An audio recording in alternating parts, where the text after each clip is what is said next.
Underline with omong. Omong dikit tapi nyelekit.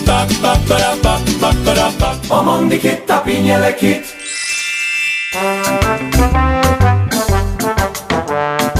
Mbak, beberapa waktu yang lalu terjadi persekusi dan pembubaran ibadah gereja Mawar Saron di Bantul, dan ternyata pembubaran dilakukan ketika jemaat sedang beribadah beberapa waktu yang lalu. Bagaimana Mbak menggarisbawahi masalah ini?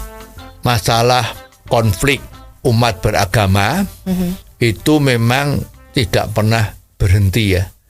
Yang terakhir ini yang tercatat atau ada pemberitaan dari media massa maupun sosmed ya, itu terjadi 1-2 bulan yang lalu di Kabupaten Bantul ya.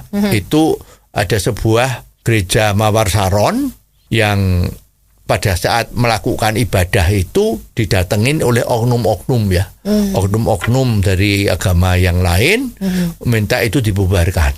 Padahal ibadah itu sedang berjalan dan memang banyak juga jemaat-jemaatnya yang ada di situ sehingga pada ketakutan.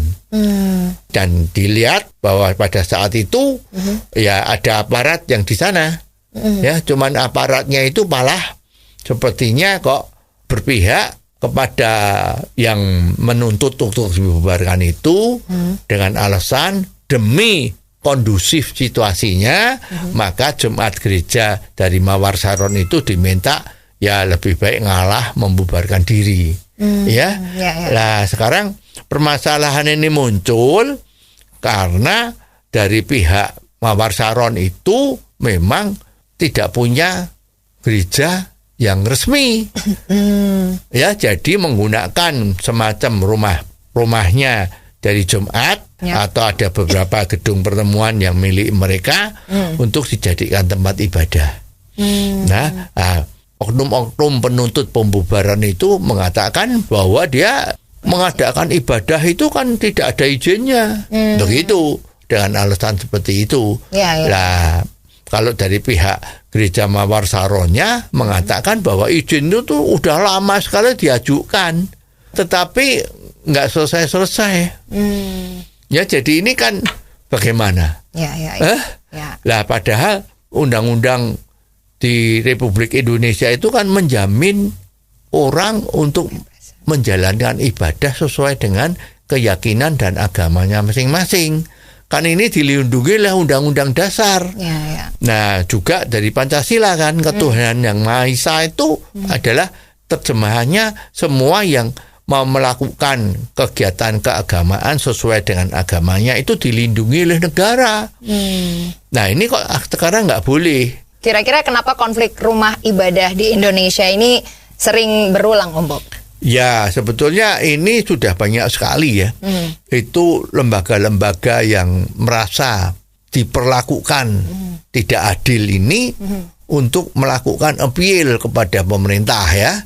Bahwa ternyata kalau dirasakan di lapangan, itu yang terjadi adalah adanya SKB 3 Menteri.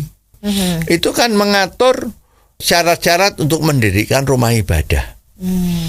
Itu salah satu syarat itu adalah bagi yang mau mendirikan tempat ibadah dari agama tertentu, maka pemeluk agama tertentu itu harus bisa mengumpulkan 90 KTP dari yang beragama itu memang menghendaki mendirikan rumah ibadah.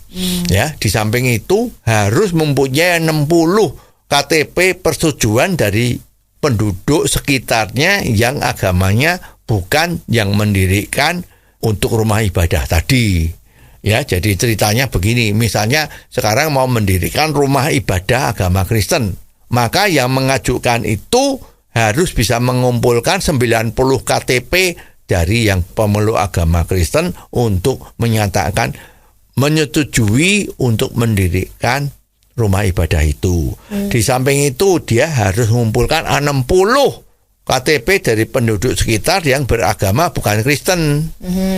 Nah, ini yang menjadi susah ya, karena ada beberapa penganut agama lain yang kemungkinan mempunyai persepsi, aduh kalau aku di sini, kalau agama lain juga ada di sini, mungkin perasaannya nggak enak atau bagaimana macam-macam, sehingga kalau disuruh nanda tangan keberatan. Alasannya apa ya? Pokoknya aku nggak mau begitu. Nah, karena ini nggak bisa selesai-selesai, timbullah izin itu jadi tidak bisa diturunkan.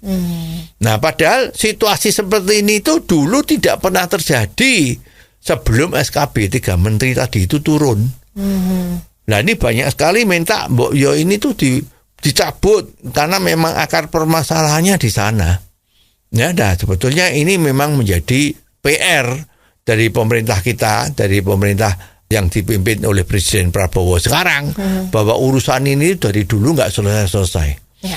Jadi mestinya kalau memang mau menjalankan filosofi negara, bahwa negara kita itu berdasarkan Pancasila dan Undang-Undang Dasar 45, mestinya ya tidak cuman diucapkan sebagai semboyan atau dipamer-pamerkan sama luar negeri kalau kita tuh punya Pancasila yang hebat, undang-undang dasarnya hebat, tetapi dalam pelaksanaannya ada aturan-aturan yang membuat susah untuk mengeterapkan Pancasila dan Undang-Undang Dasar 45 tadi itu. Nah, mestinya kejadian dari Gereja Mawar Saron di Bantul tadi itu mestinya kita harap menjadi yang terakhir ya.